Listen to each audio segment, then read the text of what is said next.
What is going on, YouTube? It is your boy, Hendog. Apologies for the loss of voice. Your boy's a little under the weather. But unlike the Arizona Cardinals, I'm here to show up. I'm going to put in an effort, and I'm going to make sure I'm going to give you good content because I give a damn. Unlike the Arizona Cardinals. Hello, if you couldn't have told already by this introduction, the Arizona Cardinals fell flat on their face at home in what was essentially a playoff do-or-die game for them as they lose to NFC West rival, which is not much of a rival right now as Geno is 5-0 against Kyler Murray and the Arizona Cardinals. Yes, Seattle Seahawks beat the Arizona Cardinals. Are you surprised? I shouldn't be, but that's what I get for being sold hope. I literally was handed a joint of hope. I hit the joint, sucked in all that hope, and guess what happened? Nothing came out. What do I feel like on the end? More pain, more misery. I feel like another wasteful season thanks to Michael Bidwell, Kyler Murray, and just everyone all around. But there's just enough to get around for this one. But the game itself, literally the atmosphere was building up to like a playoff game. You get there early for the game. Seahawks fans and Cardinals fans galore. The vibes, the atmosphere. It was a huge game, just like any other Seahawks Cardinals game. But there was a little extra something because you knew there was that extra something in there. It was, they showed out. Seahawks fans, good for them. But but Cardinals fans did show up, but honestly, yeah, that was the extent of it because the Cardinals came out for one drive, 3 minutes, beautiful throw to Michael Wilson. And then fuck all happened. Kyler Murray, supposedly a franchise quarterback, a $50 million quarterback, throws one of the ugliest picks I've ever seen to a defensive player who was sitting in his zone for like 4 seconds. And, I mean, to be fair, Marvin Harrison Jr. ain't running any convincing routes lately. So it's not like Marv was running a convincing route to get past that zone coverage. But Kyler throws it right to a dude just standing right there. I don't know if he didn't see him, then, that's just more, again, it's just more of a knock on his height. But literally, you have to see that. He's sitting right there the whole time. He never moved. He never moved anything off snap. He was there the whole time. He hardly moved, and you threw it right to him. One play later, touchdown Seahawks. Whoop-de-fucking-do. Next drive, Kyler Murray puts up one of the softest passes I have ever seen. My newborn would have thrown a harder pass than that. It was terrible. And then guess what happens? Seattle scores more points. And then it was a slow, painful death. The Cardinals defense, who have been really good at home, you cannot expect them to put up the effort forever. They've been overachieving for the longest time. Maybe it was their time to come back down to earth. But you allow Zach Charbonnet to have his first career game of over 100 yards rushing. Are you serious? Nice job, defense. That 50-yard run he had at the end of the first, or near the end of the first half, was essentially a buzzkill. It was essentially over. You go up 14. You suck pretty much the air out. Kyler Murray's already pounding on the sidelines.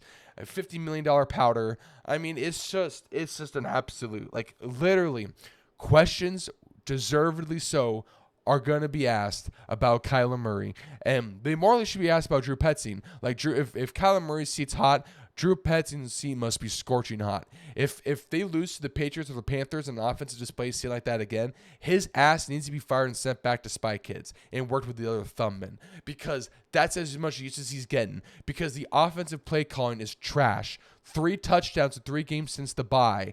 And what does it look like? 0-3, 6-4 going into the bye, now 6-7. It's just, oh man, I can't believe Kyler Murray is 0-5 against Geno Smith, and then in between that, he loses to Sam Darnold. Kyler Murray is on the verge of being a number 1 overall pick who has never won a division. He has had 1 playoff appearance in 6 seasons, and that 1 playoff appearance was a fucking joke. And now in seasons 2020, 2021, and 2024, he's proven that he can't show up in the big moment. But for some reason, he thinks he can sit up there at the podium and say that, I like playing in games in December. I like playing meaningful football because I play good in those. And then after the game today, there's not a night where I don't go to bed, where I go to bed feeling confident about myself and this team. Well, guess what, bro? This team better start. I mean, this team's losing confidence in you because you are literally selling this team down a river and making another wasteful season of Arizona Cardinals fans suffering, built on hope. Literally, again, had your own. Literally, you could have just even split this series with Seattle, and you would still be tied at the top of the NFC West. But yet y'all blew it. Y'all blew your chance, and now you're going to have another miserable season. And guess what? I'm going to say it right now. If this team has a winning season, I still don't give a damn. Because guess what a winning season does for next year? It does nothing. And I don't want to hear anything about it affecting a culture or helping, the locker room for next season. Because one, free agency and draft. If the Cardinals are going to if they're going to try, if the Cardinals are going to get an actual NFL franchise, and if Michael Bidwell wants to be actually useful, honestly, just be useful, he will spend the money, and that means quite a few players will become the new faces, draftees, and free agents alike. So you're going to have to get them implemented into the culture, and you're going to establish that. So no, the winnings won't, unless they make the playoffs. If they don't make the playoffs, the winning record doesn't mean shit. You don't get an extra draft pick. You don't get extra salary cap money. You don't get a playoff spot for next year. A winning record just says you had a winning record for the season, and it does fuck all. So, by the way, speaking of culture, Mike Macdonald, his first year in Seattle, taking over a legendary head coach, Pete Carroll, when Jonathan Gannon took over fucking Cliff Kingsbury and had a year head start. Yeah, Mike Macdonald just wiped the fucking floor with Jonathan Gannon and his culture. That's not good. Where a coach in his first year can just out-physically you, out-coach you, out-culture you. I mean, they came out wanting to actually play like this was a playoff game. Cardinals came out like they thought this was a preseason game. It's a joke. And if you did not follow my TikToks, if you haven't already, please do go in the description here on this video, click that TikTok link and follow my TikTok. You'll get the same updates and stuff like that on my TikTok with more sports as well. But as I've been saying, like they put in casitas and luxury clubs into this shit. But yet, guess what?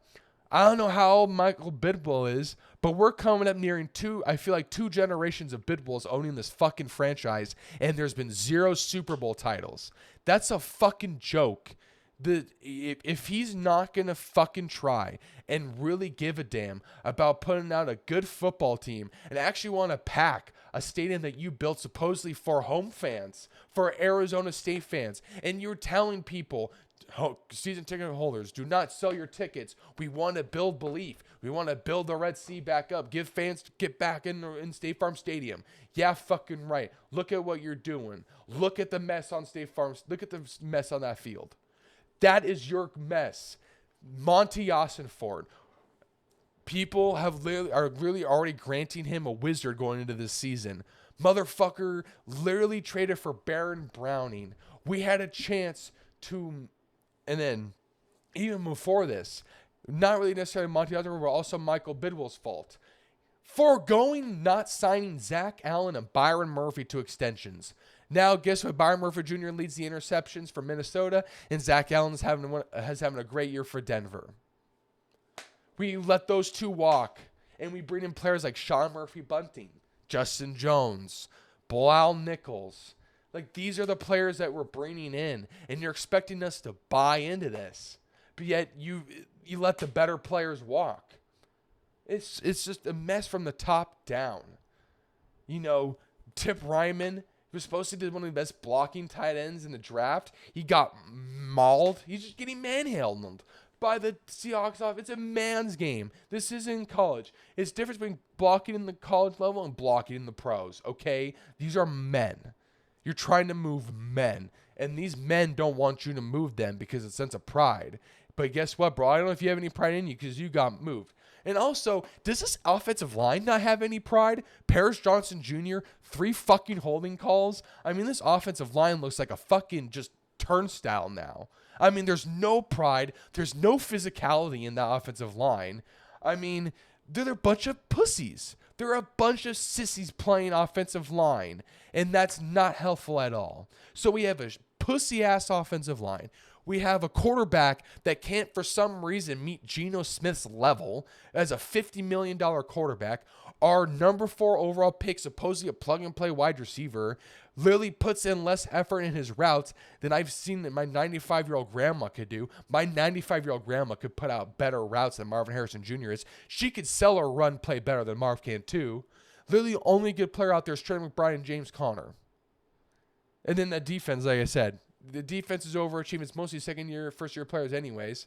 But, I mean, when you forego signing better players like Byron Murphy and Zach Allen, and you bring in players like Justin Jones, Bilal Nichols, and Sean Murphy-Bunting, yeah, thanks, bro. And then I'm tired of, by the way, just a quick side note, I'm tired of people trying to go to Sean Murphy-Bunting, like the Arizona Cardinals coverage. They were talking about how, hey, you've won a Super Bowl, Sean Murphy-Bunting. How does the team respond? Bro, literally Tom Brady won him the fucking Super Bowl. Have you seen what he's done in Tennessee? He was shit in Tennessee. Tampa Bay let him go for a reason. Then he went to Tennessee. He was shit. Tennessee just did not re-sign him for a reason. And then look at that. Cardinals were better on defense when he isn't playing. 2 big third down stops that the defense needed. One was literally Sean Murphy-Bunting got cooked by DK Metcalf, bro. Like literally, I don't get it. It's just another wasteful season. Thank you, Michael Bidwell. Thank you, Wizard Monty also for it. Yeah, you better prove that, bro. Get that draft board cooking, because guess what? You're not gonna have a top 5 pick because you didn't even try. Literally, you half-assed this season, Monty. You didn't spend the money, and then when the team showed that this had a chance to make a playoff run or get into the playoffs, build some sort of some sort of hype, some sort of not motivation, but some sort of just momentum going into next year. Maybe you get knocked out in the first round or second round. At least you made it to the playoffs. You half-assed, and then you've seen all these players, good, decent players, being traded for late-round picks. And then you have the unmitigated gall to think that Baron Browning is the only necessary move you need to make. Bro, has he even strapped up for the Arizona Cardinals? I haven't seen him make a fucking pressure yet, it seems like. So thanks for that, Monty. So there's a waste of a pick because you might as well just not traded that. So thank you, half-ass Monty. You better get that draft board working. Like I said, you're going to have a middle-round draft pick. So you better get to work and you better spend that fucking money. Or you might as well just be in the same place Steve Keim is, bro. I don't care. Like, literally, I've had enough. This bullshit is enough. I'm over it.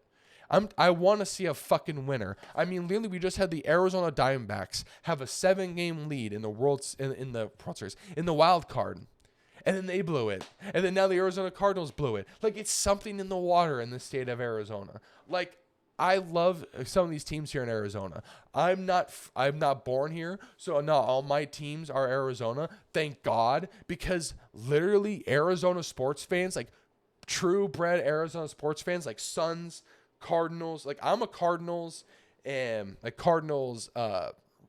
Diamondbacks. I like to root for the Suns, because I'm from here now, and I want to see the Suns do good. I love going to the Football Center, and the fan base is electric. So I want to see Phoenix win something, but like diehard Cardinals fans like me, but also diehard Suns fans, diehard D-backs fans like me, and then was former diehard Coyotes fans.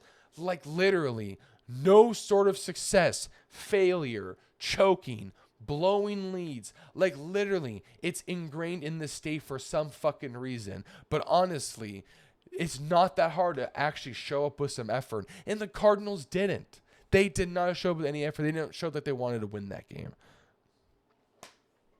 So I don't know where they go from here. I really don't. Because as far as I'm concerned, I bet Michael Bidwell is more concerned about where he's going to put the next fucking luxury club or casita at, the way this is fucking looking. Because he's willing to put more into luxury clubs in the team. Because, fuck. Literally, we have one of the worst practice facilities in the country. But yet, hey, Andy Grammer's performing on the casitas at halftime. Get some tickets, bro.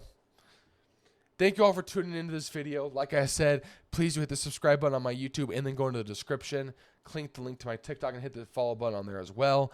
I cover a lot of content. I cover the Arizona sports teams, and then I also cover news from other sports, stuff like that. So you do not want to miss that. So hit the follow button and get the bell icon to get notified when all my posts go live. Thank you all for tuning into this. The support has been great so far this season. My first season of doing this, building up a great built up a great community here so far. So I really appreciate you guys for really bringing it. The Cardinals fans, other NFL fans, and the sports fans that I've met so far in this community has been great. Thank you all for and continue to comment. Please comment. Don't shy away. Let me know how y'all feel, Cardinals fans. We in this together, Arizona sports fans. While I'll not be like a diehard Suns fan, I may not be like there on that level, or like, I may have not been involved in the Coyotes as much. But hey, the Cardinals, I feel that, man. D-backs, I feel that. So we in this together, baby. So comment. Hey, Seahawks fans, I know you're going to be commenting. Good on you. It seems like you found a good coach. Of fucking course you did. But now you got to worry about the Rams. Because guess what? Now the Cardinals slipped to tied for last place in the NFC West. Like, of course they did. So Seahawks don't have to worry about the Rams. So you don't have to worry about us anymore, it seems like. So Seahawks fans, I know you're going to comment. You rightfully so. You guys own us right now. So thank you all for tuning in this video. I love y'all. I'll catch y'all later.